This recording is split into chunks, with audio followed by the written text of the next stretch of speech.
سەلاحەدینی ئەیوبی لە سەرکردەیەکی کوردی بنەچەمادەوە بۆ ناسیۆنالیستێکی عەرەبی. بەیەکەوە با سەیری سەرچاوەکان بکەین بۆ ئەوەی ببینین چۆن ناسنامەی ئەم سەرکردە مێژوویە شێوێنرا. لەگەڵمان بن.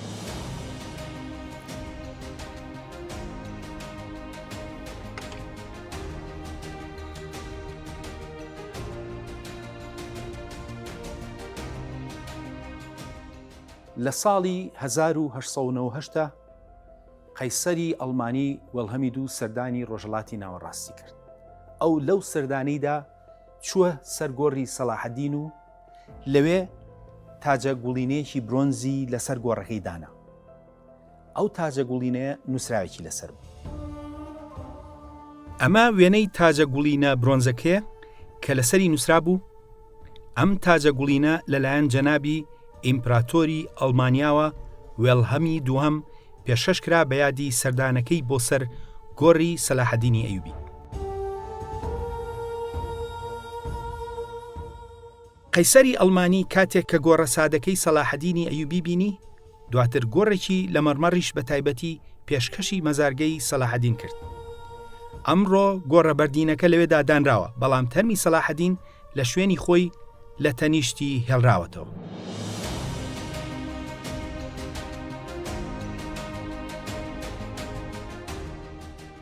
لە ڕاستیدا عەرەب سەلاحەدینی بە تەواوی لە بیرچوو بووە.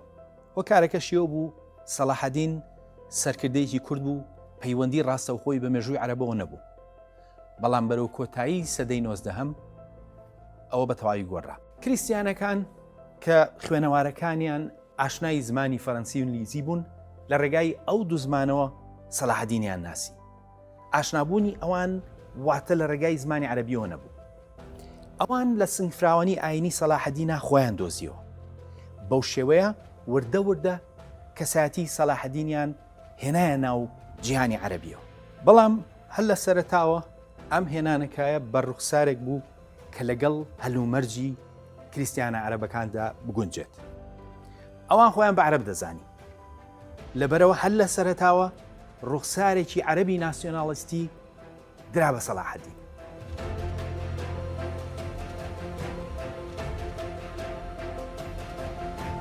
تا ساڵی 1986 عەرەب هیچی لەسەر سەلاحەدین نەگوت بوو.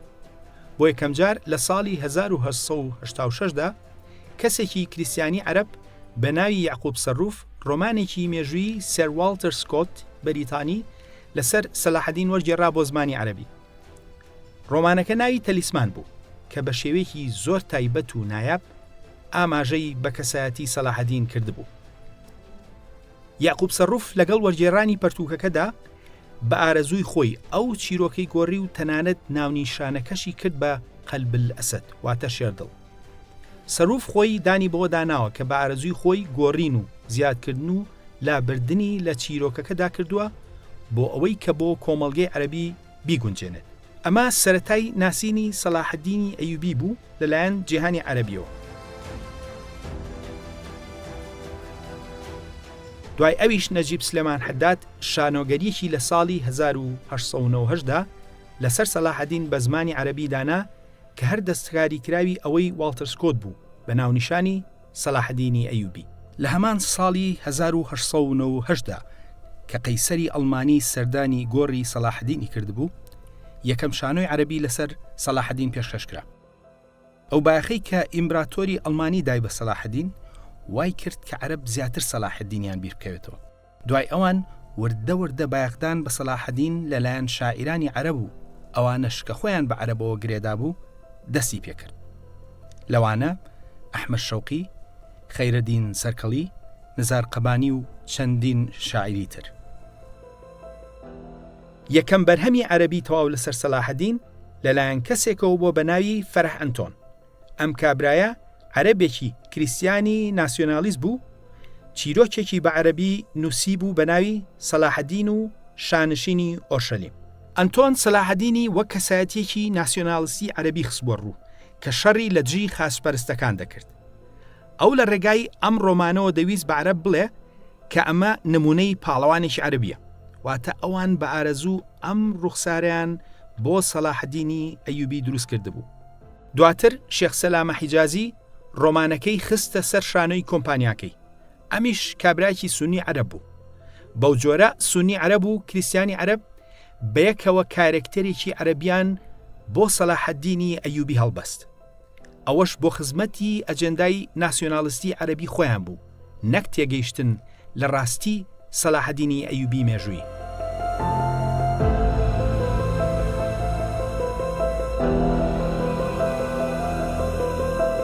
وردە وردە ڕوخسارە نەتەوەیە دروستکراوەکەی سەلاحەددین لەلایەن دەوڵەتی میسرەوە سوودی لێوەرگیرا. ئەو کات میسر ناوەندی ناسیۆنالیزمی عەرەبی بوو. لە ساڵی 1952دا ناسریەکان دەسەڵاتیان گرتە دەست. ئەوە دەرفەتیدا بە سینەمای میسری کە سوود لە کەسایەتی سەلاحەددین ببینێ بۆ خزمەتی ئەجێندای عەرەبی ناسریەکان.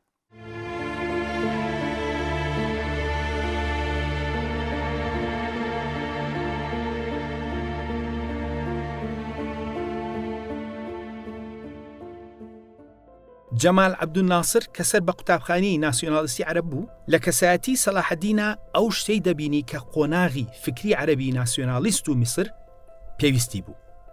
ئەو بە هەموو شێوێک هەوڵی دەدا کە خۆی ببەستێتەوە بەو سەرکردە کوردە جیهانیەوە. بۆ مەبەستە ئەو خۆی بە تایبەت چووە سووریا و سەردانی گۆڕەکەی کرد. عەرەبە ناسیۆنالیستەکان بۆ ئەوەی کە ئەو ئامانجە بەدەستبێنن دەبوو بەریەکی عەرەبی درۆینە بکەن بە بەری سەلاحەددینی ئەیوبیدا. هەوڵی ناسیۆنالیستی عەرەبی بەردەوام بوو. یوسف شاهین کە کریسیانێکی عەرەبی میسری بوو، ئەو کارەی لە پرۆژەیەکی گەورەی سینەماییە دەست پێ کرد. ئەو لە ساڵی 1963دا فیلمی الناصر سەلاحەددینی بەرهەمێنا. ئەم فلیمە بودجەیەکی زۆر گەورەی بۆ تەرخانکرا بوو. هەروەها دەوڵەتی میسر ئەو پەڕی هاوکاری ئەم پرۆژەی کرد. جگەلەوە ئەو سێ کەسەی کە بەشدار بوون لە نووسینی فیلمەکەدا هەرسێکیان سەر بە قوتابخانەی هزری نەتەوەی عەرەبی بوو.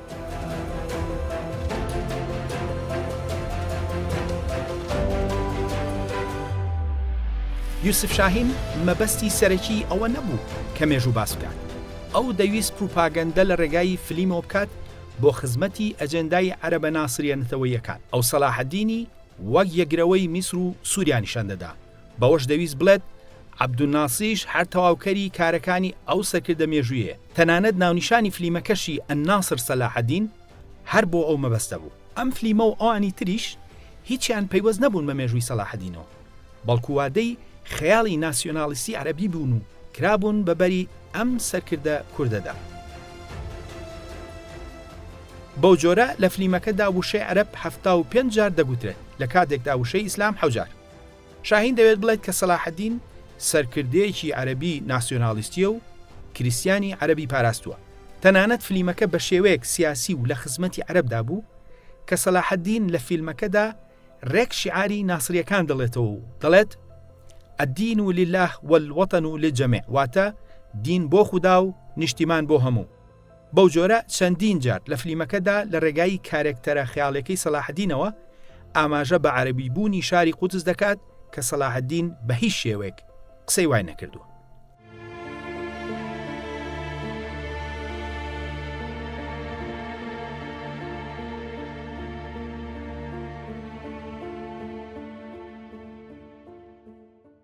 ئەم هەوڵانە لە وڵاتە عەرەبیەکانە بەردەوام بوو. بۆ نمونە لە وڵاتی سووریادا لە ساڵی 2001دا زنجیرێکی تەلەڤیزیۆنی لەسەر سەلاحەددین دەرکرا لەژێر ناونیشانی البەحث عن سەلاحەددین، واتە گەڕان بە دوای سەلاحەددیندا. لەم زنجیرەیەدا سەلاحەددین وەک کەسایەتێکی ناسیۆنالیستی عەرەبی خرابوەڕ.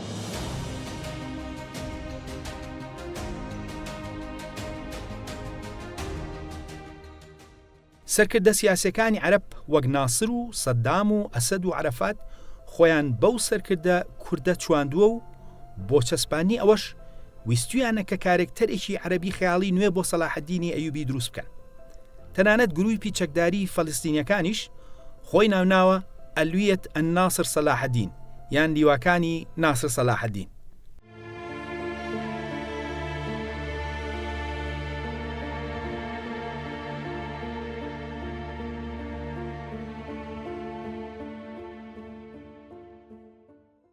بەو جۆرە میدیای عەرەبی هەمەجۆر ڕوخسارێکی درۆینەی لە ناو هزری تاکی ڕۆژهەڵاتیە دروست کرد.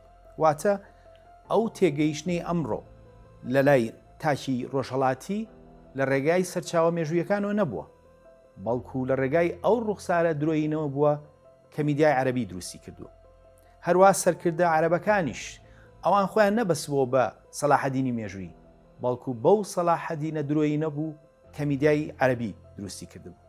لە ناو گۆڕەپانی کوردیشدا لە سەدەی 20دا کە توانایەکی میدیایی ئەوتۆ نەبووە، لە ڕێگای ئەم میدیا عەرەبیانەوە سەلاحەدین بە تاکی کورد ناسێنراوە.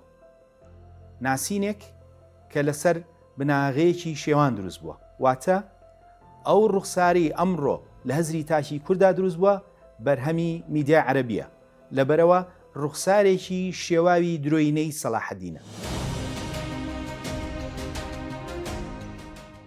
وردە وردە عەرەبەکان ئەو ڕوخسارە نوێ عەرەبیە دروستکراویان لە ڕێگای میدیاوە لە یادەوەری خەڵکدا چەسپان.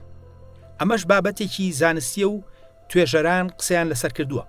فەیلسوفی فەڕەنسی کە بە فۆکۆ ناسراوە بەقووڵی لەم بابەتە دواوە پێی وایە کە تەلەڤیزیۆن و سینەما دەتوانن یاری بە یادەوەری خەڵک بکەن و بیگۆڕن و هۆگری حەزێکی بۆ ڕابردوو بۆ دروستکەن کە لە ڕاستیدا بوونی نەبوو بێت. عەرەب ڕێک ئەوەی کردووە و تێیدا سەرکەوتوش بووە. ئەوانەی کە سەلاحەدینیان هێنا ناو عەرەبەوە عەرەبی ئیسلامی نەبوون، بەڵکو عەرەبی ناسیۆنالیست بوون کە پێک هاتبوون لە ناسری و باسیەکان. هەر لەبەر ئەوەشە ئەوان بەو بەرگە درۆینە عەرەبیەوە بە خەڵکیان ناسان. ئەم هەوڵانە لە ساڵی 2023دا لە وڵاتی تورکیاش دەستی پێکرد. ئەوان هاتن بەرگێکی تورکیان کردەبەری سەلاحەدینی ئەیوبی و کردیانە دەست و پەیوەندی تورک. ئەوەش لەبەرەوە نەبوو کە سەلاحەدینیان خۆش بێت، بەڵکو ئەوە هەوڵێکی ڕوون بوو بۆ جارێکی تر داگیرکردنی ئەم سەرکردە کوردە جیهانیە کە بەداخەوە کورد خۆی بەگشتی لەو سامانە نەتەوەیە ناگادارە.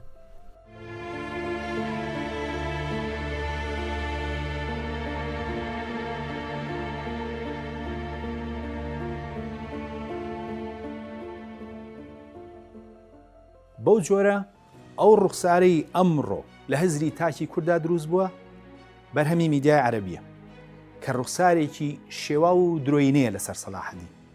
جا لە دەرەوەی ئەم ڕوخسارە شێواوەدا زانین سەلاحەدین کێ و لەکوێوە هاتووە و پەیوەندی بە کوردەوە چییە. باپیری سەلاحەدین ناوی شات کوڕی مەروان کوڕی یعقوبە. ئەو خەڵکی گوندێکە بە ناوی ئەژدانکان. ئەم گوندە لە سەرچاوە ئیسلامیەکانە بە ئەژدانقان ناسراوە. گوندەکە نزیک دوین بووە لە ئازربایجان. لەبێ نزیکی 700 ساڵ پێش لە دایکبوونی سەلاحەدین مێژوونووسێکی ئەرمەنی ئاماژە بە خەڵکی ئەژدانکانەکە. ئەو دەڵێت ئەم ناوە بە ناوی دواپاشای میت ئەژدەهاکەوە ناونراوە. دوای ڕوخانی مادەکان بنەماڵەی مادەکان ژمارەیان نزیکی 10,000 کەس بووە، هاتوونەتە ئەو شوێنە و لەوێ نیشتەجێ بوون. هێشتا لە سەردەمی موسای خوریندا واتە 700 ساڵ پێش سەلاحەدین خەڵکەکەی لە ڕێگای لاوکەوە چیرۆکی ڕابردووی خۆیان گێڕاوەتەوە. ئەویان خۆیان بەستۆتەوە بە دواپاشای مات ئەژدەهاکەوە.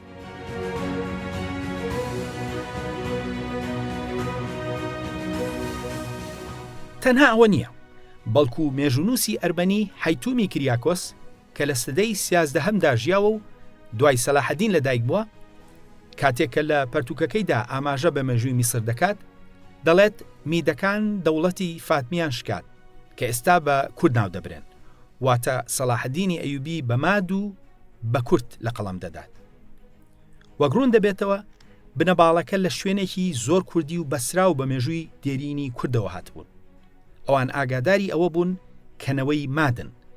یەکەم لەبەرەوەی کە دەماودەم لە ناوچەکەدا ئەو بابەتە باس کراوە و وەک لاوک گوتراوەتەوە. دووهەم ئەوەی کە ئەمە دووپات دەکاتەوە، شاعیرێکی کوردی مەزن بە ناوی نیزامی گەنجەیی کە بە نزیکی هاوسەردەمی سەلاحەدین بووە و خەڵکی ئەو ناوچانەی باوانی سەلاحەدین بووە، لە شعرێکدا ئاماژە بە میرێکی کوردی بنەچەمادی دەکات کە شانبەشانی ئەسکەندەری مەغدونی لە جێی ڕووسەکان سەرکردایەتی سەربازی کورد و ئەرمەنی کردووە، واتە لە سەردەمی سەلاحەدینیشدا ئەو بابەتە لە ناو کوردی ئەو ناوچەیەدا زانرا بوو کە ئەوانەوەی مادەکان.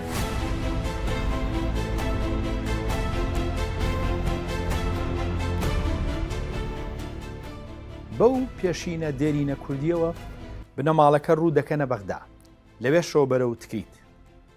لەوێ باپیری سەلاحەدین شادی کوڕی مەروان دەبێتە دژداری قەڵای تکریت. دوای کۆچی دوایی ئەویش باوکی سەلاحەدین نەجمەدین ئەیوب دەچێتە شوێنگرەوەی و ئەو دەبێتە دژداری قەڵاکە. لە ساڵی 1970 سەلاحەدین لە دایک دەبێت.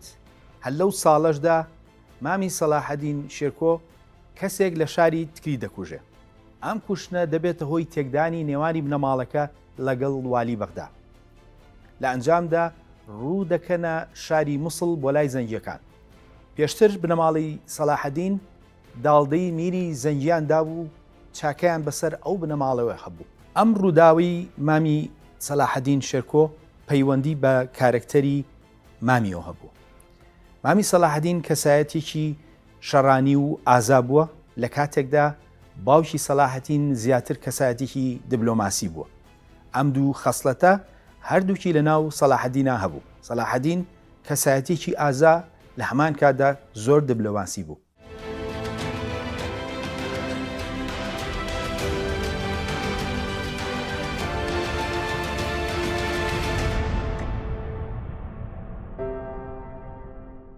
سەلاحەدین لەگەڵ مام و باوکی دەچنە شام و دوای چەند ساڵێک لەگەڵ مامە شێرکۆی دەچنە میسر.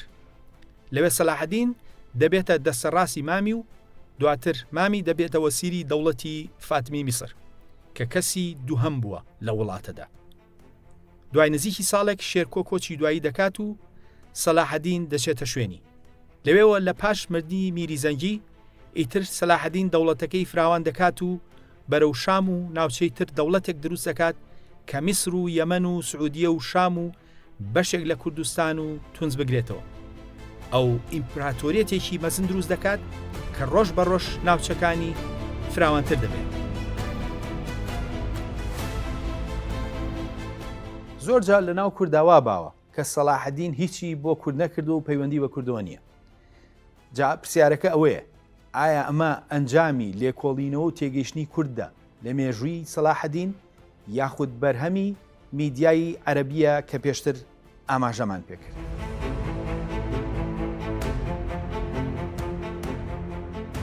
بەڵگەکان زۆرن کە پێچەوانەی ئەو بۆچوونەی کوردن. لە بەرگی پەرتووکێک کە لەسەر ئەیوبیەکان نووسراوە، ناو نیشانی پەرتووکەکە بە تاریخ دەوڵەتل ئەکراد دانراوە کە ماناکەی دەبێتە مێژووی دەوڵەتی کوردان. ئەم پەرتووکە لە سەدەی 13 دانووسراوە، واتە هێشتا ئەیوبیەکان لەسەر حکم بوون. جگەلەوە ئیبن ئەلیاس زیاتر لە 500 ساڵ لەمەوبەر لە پەرتووکەکەیدا لە ناو نیشانێکدا دەڵێت باسکردنی دەستپێکردنی دەوڵەتی کوردان لە بناماڵەی ئەیوبیەوە هەروەک لە پەرتووکەکەدا دەبینرێت. هەروەها مەقریزیش کە نزیکی 600 ساڵ لەمەوبەر ژیاوە، کاتێک کە دێتە سەر پاشا ئەیوبیەکان ئەو بە ملوکل ئەکرات ناویان دێنێت. تەنانەت لە ڕێگای ئەو بابەتەوە باسی بنەچەی کوردیش دەکات. مەقریزی چۆن باسی پاشا تورکەکان دەکات، بە هەمان شێوەش باسی کوردەکان دەکات. چەندین سەرچاوەی تریش ئەو ڕاستیە دووپات دەکەنەوە.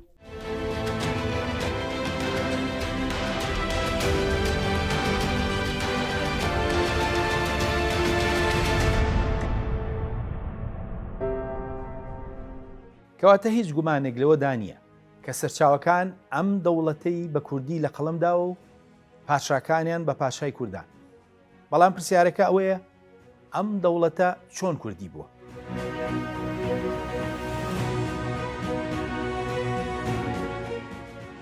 سەلاحەدین کاتێک دەستی کرد بەسەر میسردا، ئەو قازیەشی کوردی هەولێری هەزەبانی شافعی هێنایە مسر. ئەوەش هەوڵێک بوو بۆ بردنە پێشەوەی مەزهەبی ئیسلامی کوردی و زاڵکردنی لە میسردا.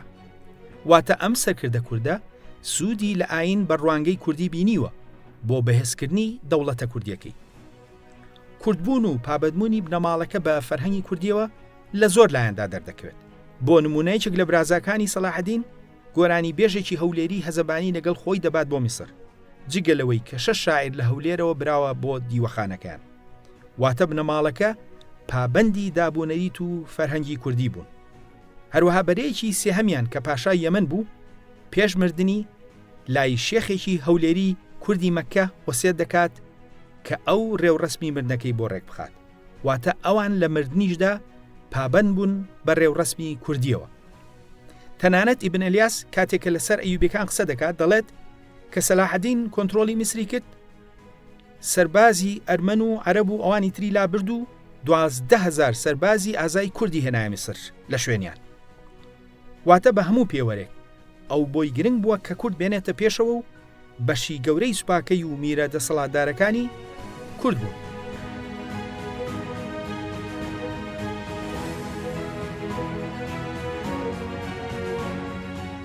سەلاحەدینی ئەیوبی لە سەرکردەیەکی سەربازیەوە بوو بە سوڵتانی ئیمپراتۆریەتێکی گەورە. ئەم ئیمپراتۆریەتە لە میسرەوە هەتاوەکو شام و زۆر بەشی تری ڕۆژهەڵاتی ناوەڕاستی دەگرتەوە. ئەوان وردە وردە لە هەوڵی فراوانکردنی قەڵەمڕەوی دەوڵەتەکەیانە بوون بەرەو ناوچەکانی کوردستان. بۆ نمونە سنجار، مەیفارقین و هەروها دیاربەکر و چەند شوێنی تریان خستەوە ژێردەستی خۆیان. بۆ مەژنووسان شەڕی مووسڵ و هەوڵی گرتنەوەی مووسڵ جێگای سەرنجە. سەلاحەدین لەگەڵ دوو سەرکردەی کووردا کە یەکیان شێخ ئیسای ئەکاری و ئەوی تریشیان مەشتوق بوو، زۆر هەوڵیاندا مووسڵ لە دەستی زەنجە تورکەکان دەربێن و بیخەنە ژێر ڕێکێفی خۆیان. دواتر بەڕێکەوتن مووسڵ کەوتە ژێر دەستی ئەیوبیەکان. هەروەها ئەم بنەماڵەیە لە هەوڵی فراوانکردنی قەڵەمڕەوی دەوڵەتەکەیان بوون بەرەو ئازەربایجان، وڵاتی باوانیان.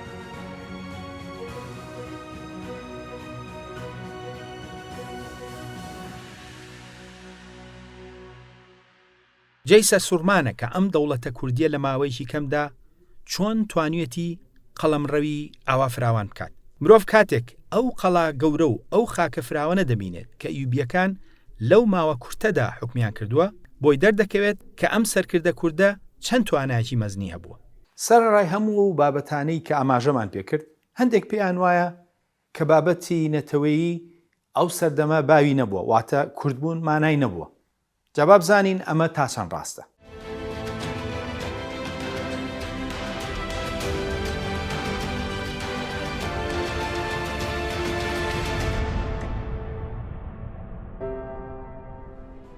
کاتێک کە شێرکۆ لە میسر دەمرێت، سەلاحەدین دەوێت بچێتە شوێنی، بەڵام ئەو کات کۆمەڵێک میری تری شاویان لەو پێکە گرنگێ و بابەتەکە دانوستانی لەسەر دەکرێت. یەکێک لە دەستە ڕاستەکانی سەلاحەدینی ئەیوبی کوردێکە بە ناوی شێخ ئیسای هەکاری. ئەو دەکەوێتە نێوانەوە بۆ ئەوەی کە سەلاحەدین ببێت بە وەزیر. تەنانەت کاتێک کە یەکێک لە میرە کوردەکان خەریکە دژی ئەوە بوەسێت، شێخ ئیسای هەکاری بە میرە کوردەکە دەڵێت مەبە بەڕێگر لە بەردەم سەلاحەدیندا، دەنا دەسەڵات لە دەست کوردەوە دەچێتە دەست تورک. میرە کوردەکە ئەو قسەیە قوڵ دەکات، واتە میرە کوردەکان ئەو دەسەڵاتیان بە کوردی داناوە و لە پێناوی مانەوەیدا لە دەستی کووردا سازشیان کردووە. کامە بە ڕوونی دەری دەخات کە هەستی کوردبوون لە ناو ئەیوبیەکاندا بەهێز بووە.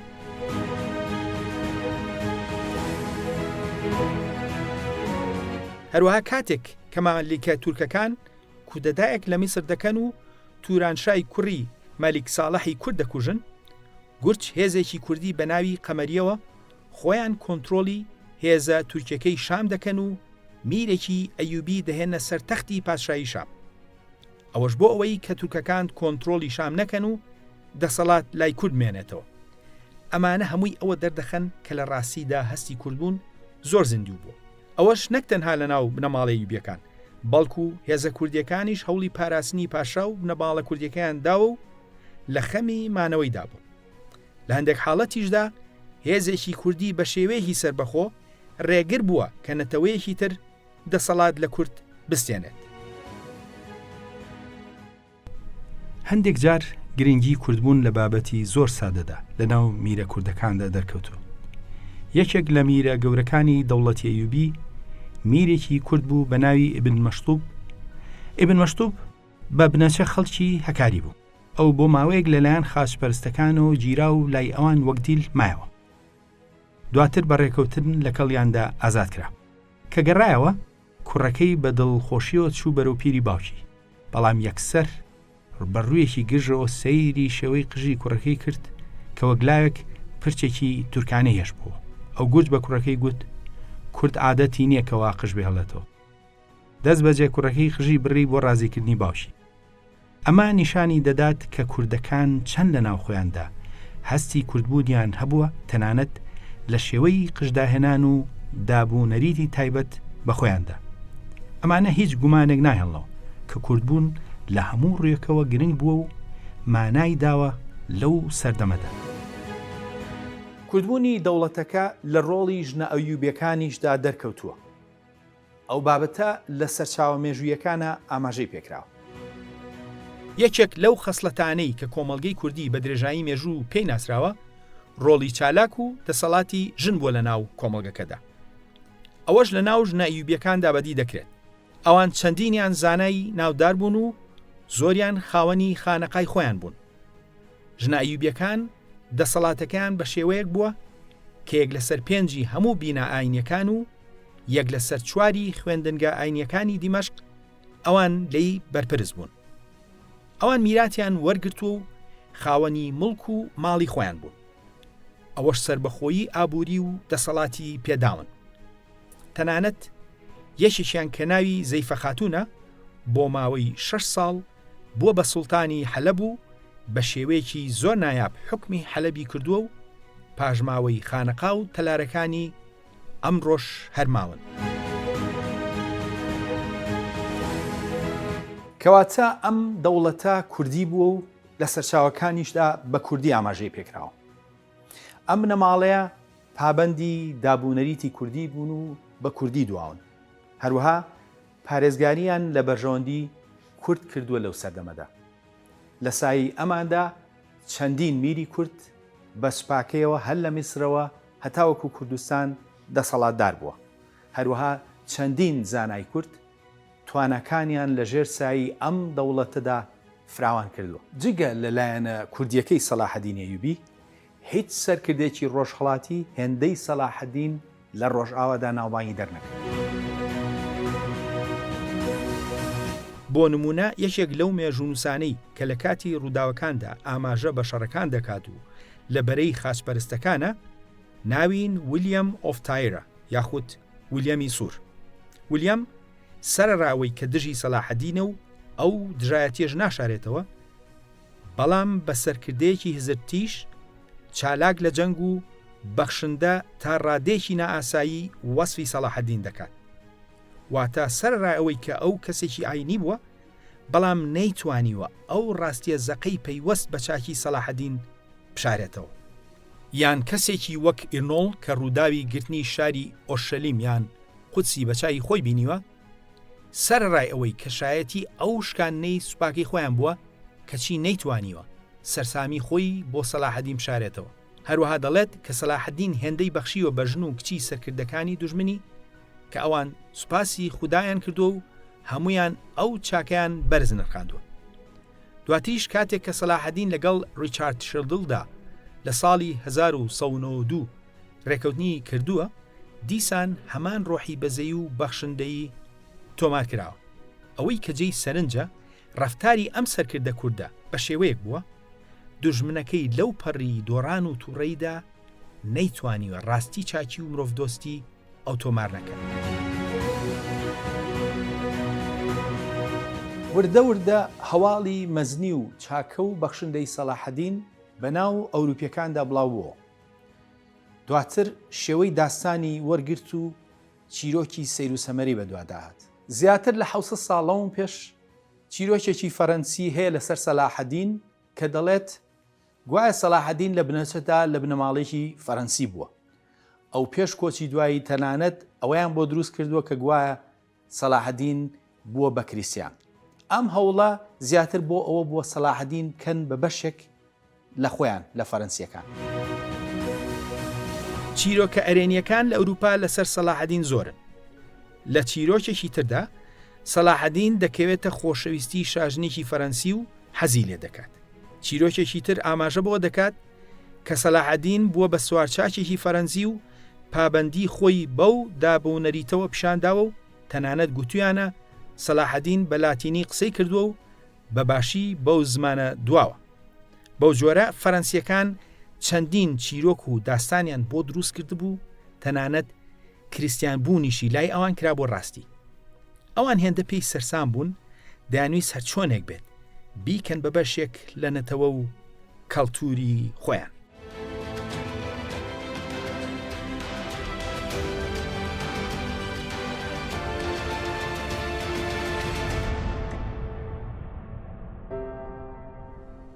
ئەمە هەر لای فەرەنسیەکان نەبووە، بەڵکو ئیتالیەکانی ژەوایان کردووە.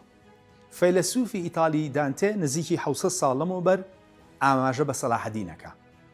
ئەو سەلاحەدینی لە باسنەی کەسایەتیە باشەکاندا داناوە. هەروەها لە ڕیزبەندی کەسایەتیەکاندا سەلاحەدینی دوور لە سوقرات و ئیفلادون دانەناوە.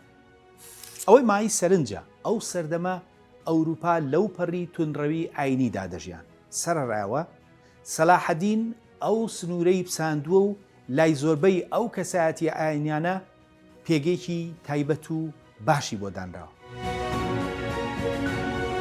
یەکێک لەو کەسە گرنگانەی تر کە لەسەر سەلاحەدینە نووسیوە گۆتۆڵد لیسینگە کە فەیلسوف و نووسەرێکی ئەڵمانی بەناوبانگە و لە ساڵی 1920دا لەدایک بووە و نوێنەراتی سەردەمی ڕۆشنگەری ئەوروپا دەکات.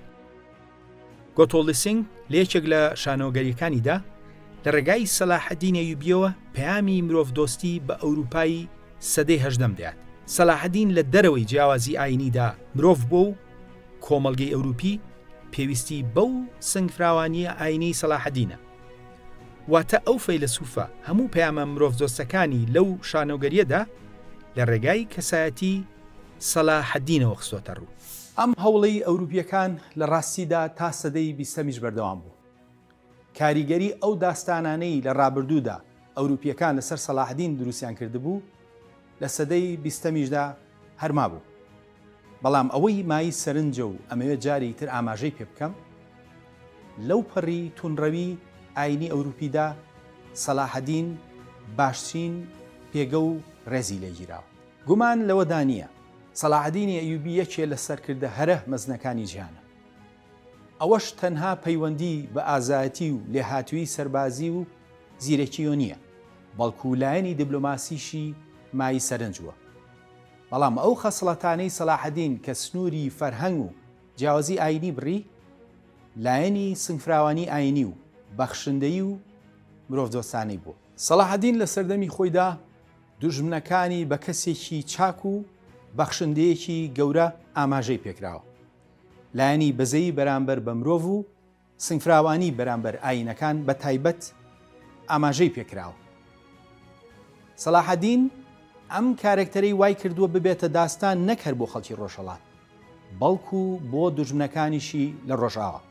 لە ڕاستیدا ئەم خەسڵەتانەی زۆربەی پەیوەندی بە کوردی بوونی بووە.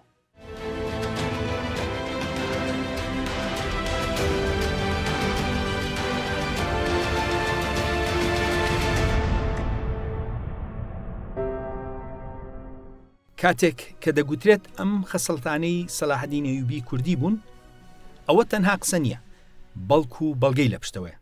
لە ڕاستیدا ئەوەی کە لە سەردەمی هاتنی داعشتا بۆ کوردستان سەرنجی جیهانی ڕاکێژا لەسەر کورد چەند خاڵێک بوون. لەوانە سنگفراوانی کورد بەرامبەر ئاینەکان، لێبوردەیی بەرامبەر دوژمنی و ڕۆڵی ژن لەو شەڕانەدا. هەر هەمان خەسڵەتیش بوون کە نزیکی 800 ساڵ لەمەوبەر سەرنجی ئەوروپیەکانی بۆ سەر سەلاحەدین ئەیوبی ڕاکێشاو.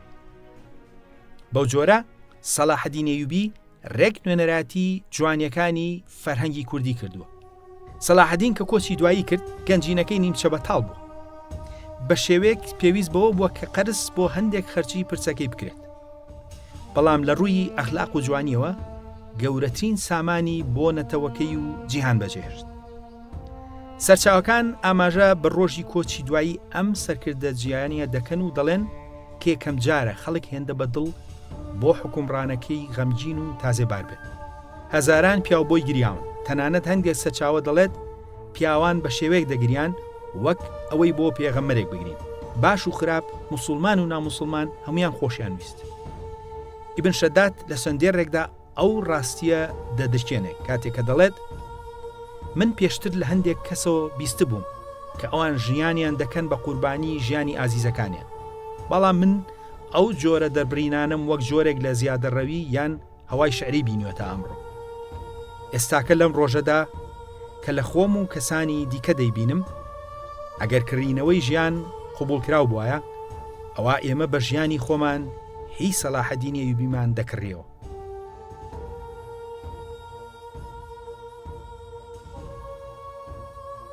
بەداخەوە پێش بە ئاگاهاتنەوەی کورد و دەرەکردنی بە مەزنی ئەم سەرکردە کوردە جیهانیە، عەرەب لە 100 ساڵی ڕابردوودا لە ڕێگای میدیاکەیەوە بەرگێکی عەرەبیان بەبەری سەلاحەدینە کردووە و داگیریان کردووە. تورکەکانیش لە ساڵی 2023دا وەک دەرەکردنێ بە گرنگی سەلاحەدین لە ڕێگای ئەڵقەیەکی تەلەڤیزیۆنی و هەمان کاریان کردووە. کوردیش بەهۆی بێئاگاییەوە لەم یاریکردنە بە مێژوەکەی هەتاوەکو ئەمڕۆ نەیتوانێت خۆی بخاتە خاوەنی گەورەترین سەرکردەی جیهان و مەزنترین سامانی مێژووی نەتەوەکەی. بۆ ئەوەی ئەو هەڵانەی ڕابردوو ڕاست بێتەوە دەبێت گەورەترین پەیکەر لە کوردستاندا بۆ سەلاحەدین دروست بێت. ئەوەش بە ئامانجی ئەوەی کاتێک کە تاشێکی کورد بەلایدا تێپەر دەبێت بزانێت کە نەتەوەکەی گەورەترین سەرکردەی جیهانی هێناوەتە ئاراوە، سەرکردەیەک کە هەموو خەسڵەتەکانی جوانی مرۆڤی لە خۆی داکۆ کردبووە. هەروەها بۆ ئەوەی نەوەی ئەمڕۆ و داهاتوو ئەو سەرکردەیە وەک نمونەیەکی باڵا ببین و چاو لە جوانیەکانی ئەو سەرکردەیە بکەن. پرۆسەی ناسین سەلاحەدین ئەوەمان بۆ دەردەخات کە ئێمەی کورد چەنە نائاگاین لە یەکێک لە مەزنترین سەرکردەکانی کورد و جیهان. ئەوە ئێمەین کە دەبێت جارێکی تر ئەم سەرکردە کووردە کە خاوەنی دەوڵەتی کوردی بووە بەنەوەکانمانی بناسێنینەوە. خۆناسین لەو هەوڵەدایە بە متمانەکردنە سەر بەڵگە مێژوویەکان. تا بەرنامەیەکی تر خواتان لەگەڵ.